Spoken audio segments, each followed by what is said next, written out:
할렐루야. 주님께서 우리와 같이 하십니다. 오늘은 누가복음 6장 32절에서 38절까지의 말씀 같이 보시겠습니다. 6장 32절부터 38절까지 다 같이 합독합니다. 시작. 너희가 만일 너희를 사랑하는 자만을 사랑하면 칭찬받을 것이 무엇이냐?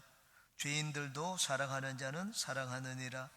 너희가 만일 선대하는 자만을 선대하면 칭찬받을 것이 무엇이냐? 죄인들도 이렇게 하느니라. 너희가 받기를 바라고 사람들에게 구워주면 칭찬받을 것이 무엇이냐? 죄인들도 그만큼 받고자 하여 죄인에게 구워주느니라. 오직 너희는 원수를 사랑하고 선대하며 아무것도 바라지 말고 구워주라. 그리하면 너희 상이 클 것이요 또 지극히 높으신 이의 아들이 되리니 그는 은혜를 모르는 자와 악한 자에게도 인자하시니라. 너희 아버지의 자비로우심 같이 너희도 자비로운 자가 되라. 비판하지 말라. 그리하면 너희가 비판을 받지 아니할 것이요 정죄하지 말라. 그리하면 너희가 정죄를 받지 않을 것이요 용서하라. 그리하면 너희가 용서를 받을 것이요 주라. 그리하면 너희에게 줄 것이니 곧 후히 되어 누르고 흔들어 넘치도록 하여 너희에게 안겨주리라. 너희가 헤아리는 그 헤아림으로 너희도 헤아림을 도로 받을 것이니라. 아멘. 지난 시간에는 예수님이 역설적인 삶의 모습 9가지에 대해서 말씀을 하셨습니다. 예수님이 이제 계속하여 이 하나님 백성들의 삶은 세상 사람들의 삶과 달라야 된다는 것을 말씀을 하고 있습니다. 세상 사람들 그렇게 다 하지 않느냐? 너희들은 그렇게 하지 말고 다른 삶을 살라고 말씀을 하셨습니다. 그렇게 살면 그 결과가 어떻습니까? 그 결과는 하나님 앞에 칭찬과 상급을 받을 것이라고 말씀을 하셨습니다. 이제 우리가 한 절씩 같이 살펴보고 은혜를 나누겠습니다. 32절, 33절, 34절은 세상 사람들의 일반적인 삶의 모습을 보여줍니다. 32절 같이 읽습니다. 너희가 만일 너희를 사랑하는 자만을 사랑하면 칭찬받을 것이 무엇이냐? 죄인들도 사랑하는 자는 사랑하느니라. 33절과 34절에 죄인들도 라는 말을 했습니다. 32절에는 죄인들도 사랑하는 자를 사랑하느니라. 33절에는 죄인들도 이렇게 하느니라. 34절에는 죄인들도 그만큼 받고자 하여 죄인에게 구워주느니라 고 말씀을 하셨습니다. 이 죄인이 누굽니까? 죄인은 하나님 앞에 죄인을 말합니다. 세상 사람들을 말합니다. 예수님이 여기서 가르치고자 하는 요점은 우리가 하나님의 백성이면, 하나님의 자녀가 되었으면 세상 사람들과 죄인들과 다른 삶을 살아야 된다는 말입니다. 기독교인의 다른 삶의 첫 번째 모습은 사랑입니다. 기독교인은 사랑하는 것이 달라야 됩니다. 세상 사람들도 다 사랑을 합니다. 그런데 기독교인은 여기 보니까는 사랑을 품는 대상이 넓어야 됩니다. 우리끼리만 사랑을 해서는 안 됩니다. 우리끼리 사랑은 누구든지 다 합니다. 죄인들도 자기들끼리는 사랑합니다. 가족들끼리 사랑합니다. 조금 더 넓으면 친구끼리 사랑하라고. 우리도 만약에 우리 교회끼리만 사랑하면 세상 사람들이 사랑하는 것과 다르지를 않습니다. 우리는 일반적으로 세상 사람들이 사랑하는 그 사랑의 테두리를 넘어서야 됩니다. 우리 교우들끼리만 사랑하는 사랑의 한계를 넘어서야 됩니다. 우리나라 사람들끼리만 사랑하는 사랑의 한계를 넘어야 됩니다. 종교적으로도 마찬가지입니다. 우리 기독교인만 사랑하는 그 사랑의 한계를 넘어서야 됩니다. 이념을 생각하면 나와 이념이 다른 사람과 우리는 같이 사귀기가 쉽지 않습니다. 이념이 다른 사람은 우리는 서로 멀리하고 배척을 합니다. 그런데 기독교인의 사랑은 그런 정치적인 이념도 다 넘어서야 됩니다. 만약에 우리가 종교가 다르다고 해서 정치적인 이념이 다르다고 해서 선을 끄면 나중에는 이제 갈라지게 됩니다. 갈라지게 되면 분쟁이 생기게 됩니다. 나중에는 전쟁으로 이어지게 됩니다. 역사적으로 이 인종 청소를 한 그런 예들이 많았습니다. 그 인종 청소는 어디에서 나왔느냐? 민족주의에서 나왔습니다. 우리 민족. 히틀러는 우리 게르만 민족, 게르만 민족주의를 앞세워가지고 슬라브 민족을 다 없애었습니다. 소련도 마찬가지입니다. 소련도 슬라브주의를 내세워가지고 폴란드, 체코 인종 말살 정책을 폈습니다. 수백만 명을 죽였습니다. 민족이라는 이름으로 인종 청소를 한 예들이 역사에는 굉장히 많이 있습니다. 그렇게 하는 것은 세상 사람들이 살아가는 방식입니다. 히틀러도 독일 사람들이 다 좋아했습니다. 나중에는 이제 잘못을 깨달았죠. 세상 사람들도 자기를 사랑하는 자에게는 사랑으로 대한다고 했습니다. 우리가 왜 사람들을 미워합니까? 나와 다르기 때문입니다. 나와 다르게 되면 싫어합니다. 싫어하게 되면 그 감정이 더 깊어지면 이제는 미움으로 바뀝니다. 나중에는 분쟁을 하게 되고 대적하게 됩니다. 사랑은 어디에서 출발하는가? 사랑은 관용에서 출발합니다. 관용은 나와 다른 사람을 품어주는 것이 관용입니다. 나와 다른 것도 받아주는 것, 그것이 관용입니다. 그러므로 우리가 세상에 이 관용적인 사랑을 보이기 위해서는 내가 정해놓은 그 한계를 버려야 됩니다. 나는 우리끼리, 우리라는 바운더리, 우리가 정해놓은 한계를 버려야 됩니다. 예수님이 우리를 사랑하신 것은 한계를 뛰어넘은 사랑입니다. 하늘과 땅의 한계를 뛰어넘어서 예수님은 이 땅에 들어오셨습니다. 기독교인의 사랑은 그러므로 한계를 넘어서는 사랑이 되어야 됩니다. 예수님을 믿는 우리들도 우리끼리만 사랑하는 그것에서 이렇게 넘어서서 나와 다른 사람, 그런 사람도 이해하고 받아주고 그런 사람들도 품어주는 관용에 있는 사랑을 베풀기를 주 이름으로 축원합니다. 33절입니다. 같이 읽습니다. 너희가 만일 선대하는 자만을 선대하면 칭찬받을 것이 무엇이냐? 죄인들도 이렇게 하느니라. 선대하는 자만을 선대하면, 나에게 잘해주는 자에게는 나도 잘해줄 수가 있습니다. 그런데 기독교인은 나에게 잘해주는 자에게 잘해줄 뿐만 아니라 도움이 필요한 자에게 잘해줘야 됩니다. 저 사람 나하고 아무 상관이 없습니다. 그런데 도움이 필요하면 그런 사람을 도와주는 것, 이것이 바로 기독교인의 선행입니다. 예수님은 강도 만난 자의 비유에서 나의 이웃이 누구신지 잘 가르쳐 주셨습니다. 유대인들은 가까운 사람들을 이웃이라고 생각을 했습니다. 그리고 이방인들은 원수라고 생각을 하고 지옥불이 땔감으로 하나님이 만드셨다고 그렇게 생각을 했습니다. 그런데 예수님은 강도 만난 자가 누구를 자기의 이웃으로 생각하겠느냐고 했습니다. 자기와는 전혀 상관이 없는 자입니다. 이방인입니다. 사마리아 사람입니다. 사마리아 사람이 죽어가는 자기를 도와줬습니다. 이 죽어가는 사람이 유대 레위인을 자기 형제라고 생각하겠느냐, 제사장을 자기 가까운 형제라고 생각하겠느냐고 했습니다. 자기 목숨을 구해주고 도와준 사람을 자기 형제요, 이웃이라고 생각하지 않겠느냐, 그 말씀을 했습니다. 그러므로 우리가 사랑을 베풀고 선을 행하라고 했는데, 우리가 선을 베풀 대상이 어디 있습니까? 나와 가까운 사람이 아닙니다. 도움이 필요한 자입니다. 내가 도와주면 그 사람이 큰 도움을 얻을 수 있는 그런 사람입니다. 저는 며칠 전에 열심히 인생을 사는 어떤 분의 이야기를 들었습니다. 그분은 재력가입니다. 강릉에서 몇 번째 안에 드는 재력가라는 말을 들었습니다. 그런데 그분이 70이 넘었는데도 여전히 아주 막 머리를 쓰고 돈을 벌기 위해서 아주 일을 하신다는 말을 들었습니다. 그리고 왜 그렇게 일을 하느냐? 자기 손자에 이르기까지, 손자 한 사람 한 사람에게까지 재산을 물려줘가지고 그들이 편안하게 살 수 있도록 하기 위해 가지고, 아들, 손자에 이르기까지 재산을 물려주기 위해서 그렇게 돈을 번다고 했습니다. 어마어마한 돈을 가지고 있는데도 그렇게 하기 위해서 돈을 번다는 말을 들었습니다. 다른 사람에게는 얼마나 돈을 잘 쓰는지를 모르겠습니다.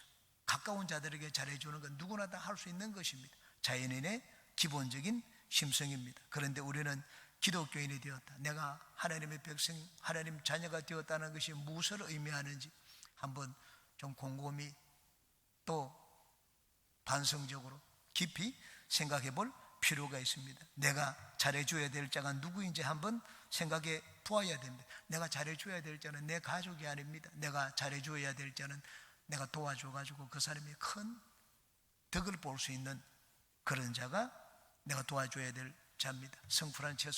성프란체스코는 아버지가 아주 부유한 상인이었습니다. 창고에는 어마어마한 귀한 값진 물건들이 들어있었습니다. 보석도 있고 옷도 있고 값진 것들이 들어있었습니다. 그런데 주인이 보니까 너무 가난한 자들이 많았습니다. 프란체스코는 진짜 가난한 자들을 도와주고 싶지만은 아버지 재산이기 때문에 어쩔 수가 없었습니다. 성경을 읽을 때마다 예수님이 누구든지 나를 따르고자 하거든 너희 소유를 팔아서 가난한 자들에게 나누어주고 그리고는 나를 따르라 하는 이 예수님 말씀이 걸려가지고 마음이 너무 괴로웠습니다. 마침내는 하루는 결단을 했습니다. 마을에 있는 주위에 있는 모든 사람들을 다 불렀습니다. 다 우리 창고로 오너라. 필요한 것들을 나누어주겠다. 그 창고로 사람들이 모였을 때 창고의 문을 열었습니다. 필요한 거 다 가져가라고 했습니다. 그 사람들이 필요한 거 다 가져갔습니다. 그러고 난 다음에는 프란체스코가 나가서 탁발성이 되었습니다. 그러고는 프란체스코 종단을 만들게 되었습니다. 하나님이 아주 그를 지극히 높여 주셨습니다. 기독교가 뿌리를 내린 서양사회, 우리 뉴스라든가 인터넷 글을 읽어보면 유산을 어떻게 사회에 기증을 했다, 유산을 누구에게 물려줬다 그런 얘기를 듣습니다. 한국 동양사회에서는 전부 자기 가까운 혈족에게 유산을 물려줍니다. 그런데 서양사회는 그렇지 않습니다. 내가 이것을 물려줘가지고 진짜 고마워할 사람들, 진짜 도움을 받아가지고 고마워할 그런 사람들에게 물려줍니다. 그런 사람이 없으면 사회에다가 유산을 물려줍니다. 이게 기독교인의 선입니다. 기독교인은 선을 행하되 내가 내 가진 재능이든지 물건이든지 지혜든지 내가 가진 것을 가지고 도와주어서 도움을 받아서 고마워할 자, 크게 도움을 얻을 수 있는 자, 그런 자에게 선을 베풀라고 말씀을 했습니다. 여러분은 여러분이 가진 것으로 가까운 사람도 좋지만은 진짜 도움이 필요한 자에게 도와주고 나누어주는 그러한 기독교인의 삶을 사시기를 바랍니다. 34절입니다. 같이 읽겠습니다. 너희가 받기를 바라고 사람들에게 구워주면 칭찬받을 것이 무엇이냐? 죄인들도 그만큼 받고자 하여 죄인에게 구워주느니라. 구워줄 때는 받기를 바라지 말라고 했습니다. 가까운 사람들끼리는 이 동관계를 갖지 않는 것이 좋습니다. 내가 혹시 빌려줄 여유가 있거나 또 빌려줄 마음이 있으면 그냥 받지 않겠다는 생각으로 빌려주는 것이 좋습니다. 상대방이 만약에 도움을 받고 난 다음에 그 은혜를 잊지 않고 나중에 빚을 갚겠다고 하면 그냥 빚을 갚겠다고 하는 거 받으면 됩니다. 그렇지 않고 빌려주고 난 다음에 나중에 돌려받으려고 해보십시오. 돌려받으려고 하면 감정이 상하게 됩니다. 줄 때 고마우면 잊어버립니다. 왜? 그것이 사람이기 때문입니다. 은혜는 물에 새기고 원수는 돌에 새긴다는 말이 있지 않습니까? 내가 도움받은 것은 물이 흘러가면 잊어버리는 것처럼 까맣게 하루만 지나면 잊어버립니다. 그런데 원수는 내가 좀 막 마음을 상하게 하고 나에게 좋지 않게 한 그 사람은 그냥 돌에 새긴다고 했습니다.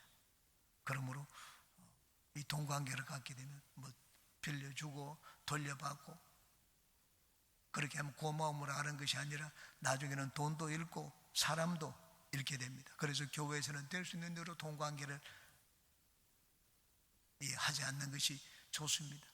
이 물질적인 관계 때문에 저는 상담도 몇 번 받았습니다. 그리고 우리 교회를 떠난 사람들도 있습니다. 신앙도 좋고 헌금도 많이 하고 물질적인 관계 때문에 떠난 사람이 몇 사람이 있습니다. 그러므로 내가 혹시라도 여유가 있고 저 사람이 너무 어렵다는 것을 알면 그냥 도와주십시오. 내가 도와주면은 하나님이 내 삶을 돌봐 주십니다. 그 사람이 나에게 갚지 못하면 하나님이 갚아주십니다. 여러분은 믿음으로 하나님을 바라보고 선을 베푸는 삶을 사시기를 주의 이름으로 축원합니다. 35절부터 38절까지는 이제 그런 삶을 살면 하나님이 우리 삶에 상급을 주신다는 내용입니다. 35절 같이 읽습니다. 오직 너희는 원수를 사랑하고 선대하며 아무것도 바라지 말고 구워주라. 그리하면 너희 상이 클 것이요 또 지극히 높으신 이의 아들이 되리니 그는 은혜를 모르는 자와 악한 자에게도 인자하시니라. 이게 왜 원수를 사랑하고 그를 선대해야 됩니까? 왜냐하면 하나님이 그런 자들도 인자 자비롭게 여기기 때문입니다. 하나님은 그런 자들도 돌보시기 때문에 너희들도 하나님의 마음을 가지고 그런 자들을 돌보라고 말씀을 하셨습니다. 서양격언에 이런 말이 있습니다. 선을 악으로 갚는 것은 악마의 일이요, 악을 악으로 갚는 것은 사람의 일이요, 악을 선으로 갚는 것은 하나님의 행동이다. 그렇게 말씀을 했습니다. 그러므로 우리가 악을 선으로 갚으라는 것은 나의 길이 아닙니다. 인간의 길이 아닙니다. 사람은 그렇게 하기가 어렵습니다. 그것은 하나님의 길입니다. 하나님의 길이기 때문에 우리가 하나님을 믿고 하나님의 자녀가 되었기 때문에 이 하나님의 성품을 가지고 하나님의 길을 따라 살라는 말입니다. 우리가 하나님의 마음을 알고 우리도 하나님이 하시는 것처럼 행동하면 여기 있는 것처럼 우리가 하나님의 자녀가 될 것이라고 말씀을 했습니다. 지극히 높으신 이의 아들이 되리니 그렇게 하면 우리는 예수님을 믿기만 하면 하나님의 자녀가 됩니다. 그런데 우리가 자녀라도 진짜 부모가 기뻐하는 자녀가 있고 부모의 속을 썩이는 자녀가 있습니다. 부모의 속을 썩이는 자녀도 내가 낳은 자녀입니다. 그런데 진짜 자녀를 보면은 진짜 기쁨이 넘치는 그런 자녀들도 있습니다. 효도하는 자녀가 있습니다. 부모의 면류관이 되는 그런 자녀가 있습니다. 여기 하나님은 그렇게 하면 너희가 하나님의 아들이 될 것이라고 했습니다. 믿음으로 된 아들을 말하지 않습니다. 효도하여 하나님 앞에 영광을 드리는 그런 아들을 말합니다. 그런 자에게는 하나님이 큰 상을 주실 것이라고 했습니다. 중국의 유명한 복음 전도자 워치만 니가 젊을 때 일입니다.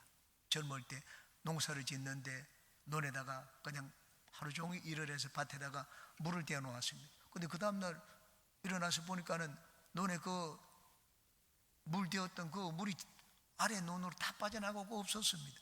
밑에 사람이 그 뚝을 터가지고 물을 자기 논으로 끌어들였습니다. 예수님을 믿기 때문에 한번 참자고 했습니다. 그리고는 그 무너진 뚝을 다시 수리해서 뚝을 다시 만들고 다시 논에 물을 데웠습니다. 근데 그 다음날 보니까 뚝이 또 무너져 있었습니다. 그 사람이 누가 그랬는지 압니다. 바로 그 밑에 논에 있는 사람들이 그랬습니다. 이틀 그러고 3번 그랬습니다. 세 번째는 이제는 참을 수가 없었습니다. 가서 따졌습니다. 정당한 일이기 때문에, 잘못한 일이 아니라 정당한 일이기 때문에 당신이 왜 내가 애를 써서 논에 물 데운 거 그걸 도둑질 하듯이 타가지고 전 물을 다 도둑질해 갔느냐. 그 사람이 잘못했다, 미안하다, 그렇게 사과를 했습니다. 사과를 받고 난 다음에 와서 어찌만 네가 잠을 자는데 잠이 오지 않았습니다. 잘못한 것이 없는데 자기는 정당한 하게 가서 따졌는데 잠이 오지 않았습니다. 그래서 일어나서 하나님 앞에 기도했습니다. 하나님, 나는 잘못한 것도 없고 내가 정당한 행위에 대해 가지고 얘기를 했는데 마음이 평안하지 않다고 했습니다. 하나님이 오지만 네에게 말씀을 하셨습니다. 아들아, 너는 예수님을 믿지 않느냐? 너는 하나님의 자녀가 아니냐? 네가 먼저 그 밑에 사람 논에 물을 띄워주면 그 사람이 내 뚝에 있는 이 논에 있는 뚝을 타가지고 물 도둑질 하지 않을 것 아니냐? 네가 먼저 물을 띄워주면 되지 않겠나? 그 말씀을 듣고 난 다음에는 깨달았습니다. 그리고 그 다음날 아랫집에 있는 논에 물부터 먼저 대주었습니다. 그 사람들이 다 나중에 예수님을 믿게 되었습니다. 여기 하나님의 백성들은 이 악에 대해서 선으로 갚으라고 말씀을 하셨습니다. 그러면 하나님이 그 상급을 주실 것이라고 말씀을 했습니다.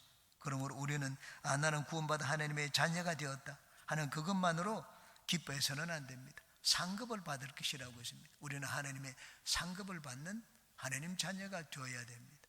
하나님의 마음에 합당한 삶을 살고 하나님의 뜻대로 행한 그런 삶을 살아야 됩니다. 그러면 하나님 앞에 상급받는 자녀가 될 수가 있습니다. 예수님이 가르쳐 주신 이 말씀을 우리가 삶에서 다 실천하는 우리 모두가 되시기 바랍니다. 36절입니다. 같이 읽습니다. 너희 아버지의 자비로우신 같이 너희도 자비로운 자가 되라. 왜 35절의 말씀처럼 살아야 됩니까? 왜 악한 자를 사랑하고 나에게 미워하는 자에게도 선대해야 됩니까? 그 이유가 여기 나와 있습니다. 하나님 아버지가 자비로우시기 때문입니다. 누구에게 자비로우십니까? 하나님은 악인들에게도 자비로우십니다. 하나님은 죄인들에게도 자비로우십니다. 여기 있는 병행구절이 마태복음에 있습니다. 마태복음은 이렇게 되어 있습니다. 마태복음 5장 45절 48절입니다. 이같이 한즉 하늘에 계신 너희 아버지의 아들이 되리니 이는 하나님이 그 해를 악인과 선인에게 비추시며 비를 의로운 자와 불의한 자에게 내려주심이라. 그러므로 하늘에 계신 너희 아버지의 온전하심과 같이 너희도 온전하라고 말씀을 했습니다. 마태복음에는 너희도 온전하라고 했습니다. 여기는 하나님이 자비로우신 것처럼 너희도 자비로우라고 했습니다. 하나님은 비를 의로운 자와 불의한 자에게 내리시고 태양빛을 비추는데 선인에게만 비추지 않습니다. 악인에게도 태양빛을 비추신다고 말씀을 했습니다. 하나님은 모든 사람들을 다 관심을 갖고 그들을 살리시고 돌보시고 먹이시는 분입니다. 그러므로 우리가 하나님의 자녀가 되었으면 하나님의 마음을 가지라고 말씀을 하셨습니다. 하나님의 마음은 자비로운 마음입니다. 하나님의 마음은 용서하는 마음입니다. 우리가 하나님의 그 자비로운 마음, 용서하는 마음이 아니면 어느 누구도 하나님의 자녀가 되지 못했을 것입니다. 우리가 하나님 눈에 맞아서 마음에 합해서 하나님 자녀가 된 것이 아닙니다. 우리는 전부 기준 미달입니다. 나도 기준 미달이고 너도 기준 미달이고 여기 있는 사람 중에 하나님 앞에 막 큰 소리를 쳐도 기준 미달 아닌 사람이 없습니다. 하나님이 그런 자들을 불러서 자녀로 삼아 주셨습니다. 하나님의 자비로우심입니다. 내가 하나님의 자비를 입었기 때문에 다른 사람에도 자비를 베풀 줄 알아야 됩니다. 하나님이 우리에게 원하시는 마음입니다. 하나님은 악한 자도 돌보십니다. 그런 자도 하나님이 살려주시고 길러주시고 먹을 것도 주십니다. 하나님이 자비로우신 분입니다. 그러므로 우리도 그 사람을 보지 말고 항상 마음에 자비로운 마음을 갖는 우리 모두가 되시기를 바랍니다. 37절입니다. 같이 읽습니다. 비판하지 말라. 그리하면 너희가 비판을 받지 않을 것이요 정죄하지 말라. 그리하면 너희가 정죄를 받지 않을 것이요 용서하라. 그리하면 너희가 용서를 받을 것이고 이렇게 하면 너희가 그대로 돌려받는다고 했습니다. 비판하면 비판을 돌려받고 정죄하면 정죄를 돌려받습니다. 용서를 하면 하나님으로부터 용서를 돌려받을 것이라고 말씀을 했습니다. 우리는 항상 돌려받는다는 것을 잊으면 안 됩니다. 우리가 산에서 메아리를 치면 메아리가 나에게 돌아옵니다. 더 크게 돌아옵니다. 부메랑이 되어서 나에게 돌아올 수가 있습니다. 나는 그 사람 한마디 욕을 했는데 나는 10마디 욕을 얻어먹을 때가 있습니다. 내가 하는 행동, 내 입술에 말하는 것 돌아옵니다. 그리고 행동하는 것 그것이 반드시 돌아옵니다. 지금 당장 돌아오지 않더라도 내 인생 가운데 반드시 돌아옵니다. 용서를 하면 용서를 받을 것이라고 말씀을 했습니다. 그러므로 우리는 나는 회개하고 예수님의 보혈로 씻었다, 하나님께 다 용서받았다, 그렇게 생각하면 안 됩니다. 우리가 용서를 하지 않으면 우리가 용서를 받지 못한다고 말씀을 했습니다. 예수님의 믿고 보혈로 먼저는 사함받았을 수가 있죠. 그러나 내가 행위로 지은 죄들, 그런 죄들, 하나님 내가 모르고 지은 죄들도 많습니다. 죄를 지었음에도 불구하고 내가 죄인 줄도 모르고 지내는 것도 많이 있습니다. 그런데 우리가 용서를 하면 하나님 내가 모르는 그런 이 죄들도 용서해 주실 것이라고 말씀을 했습니다. 이제 마지막 구절이 생생하게 그것을 보여줍니다. 38절입니다. 같이 읽습니다. 주라 그리하면 너에게 줄 것이니 곧 후유되어 누르고 흔들어 넘치도록 하여 너희에게 안겨주리라. 너희가 헤아리는 그 헤아림으로 너희도 헤아림을 도로 받을 것이니라. 우리가 사람들에게 선을 베풀면 하나님은 그냥 돌려주는 것이 아니라 후히 되어 누르고 한다라. 누가 갚아줍니까? 내가 선을 베푼 그 사람이 갚아준다고 하지 않았습니다. 하나님이 갚아주신다고 말씀을 했습니다. 나는 내 것을 나누어 주면은 하나님은 하나님의 것으로 나에게 채워주십니다. 카네기가 어릴 때 가난했습니다. 집안이. 카네기가 어릴 때 엄마 손을 잡고 시장에 갔습니다.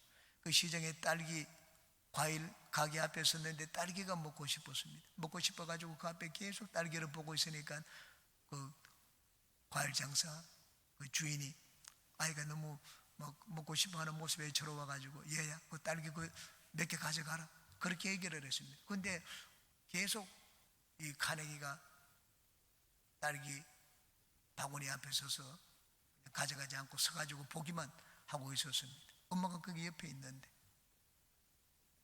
그러자 주인 아저씨가 나오더니만 그냥 막 딸기를 두 손으로 집어가지고 애기에 주었습니다. 주니까 안 먹는 게 아니라 그냥 덥석 받더라고요. 나중에 가면서 엄마가 물었습니다. 예, 처음에 너 그 주인 아저씨가 너한테 딸기 좀 집어 먹으라 그럴 때는 왜 안 집어갔느냐고 했습니다. 그랬더니 카네리가 대답을 했습니다. 그 아저씨 손이 내 손보다 크잖아요. 아저씨 손이 내 손보다 크다고 했습니다. 자기가 집어가는 것보다 아저씨가 집어줄 때까지 기다렸습니다. 하나님과 우리와의 관계가 그렇습니다. 하나님의 손은 내 손보다 큽니다. 모세도 하나님의 손이 얼마나 큰지 몰랐습니다. 300만 이스라엘을 고기를 먹이는데 한 달 동안 먹이고도 남을 만큼 하나님의 크신 팔을 가지신 줄은 몰랐습니다. 하나님의 손은 큽니다. 우리가 하나님으로부터 받기 위해서는 사람들에게 나누어 줘야 됩니다. 베풀어야 됩니다. 이게 하나님이 우리에게 원하는 삶입니다. 세상 사람들은 어떻게 하든지 자기 것 더 가지려고 합니다. 나눠주지 않으려고 합니다. 그래야지 내가 더 가지기 때문에, 내 것이 더 많아지기 때문에. 그런데 성경은 우리에게 그런 부자를 말씀을 하지 않습니다. 나누어주는 부자, 마음이 이 부자가 되라고 말씀을 합니다. 마음이 부자가 되면 하나님은 진짜 부자가 되도록 만들어 주신다고 말씀을 하셨습니다. 하나님의 손은 크고 성품은 후하십니다. 우리도 하나님의 그 후한 성품을 받아서 자비를 베푸는 삶을 사는 우리 모두가 되시기를 주님의 이름으로 축원합니다. 기도합니다.